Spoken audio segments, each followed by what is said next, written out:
ko sa gabi, may mamamatay kang kakilala o kamag-anak. Hindi mo dapat tanggalin ang singsing ng iyong kaibigan dahil mag-aaway kayo. Dapat ang may-ari mismo ng singsing ang magtatanggal at magbibigay nito sa iyo.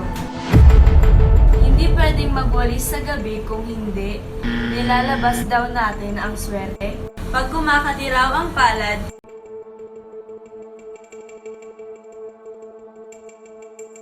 ibig sabihin magkakapera.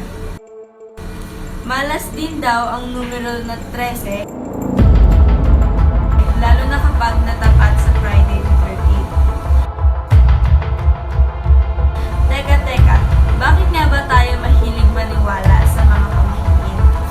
Ayon sa isang eksperto dati-dati, naniniwala ang mga Pinoy sa mga diwata, maligno at mangkukulam. Meron pang lokal na eksplanasyon ang mga ito. Yung iba meron, gaya na lang ng pagpapatulog ng bata paghapon. Siyempre, kailangan ng bata ng pahinga. Yung iba wala talagang eksplanasyon.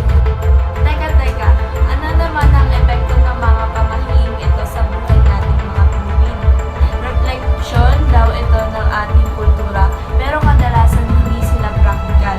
Sa tingin niyo ba, panahon na bang pigilan natin ang paniniwala sa mga pamahiin? Hindi po. Hindi po. Never. Hindi po. Wag. Wag. Wag. Wag. Huwag mong subukan.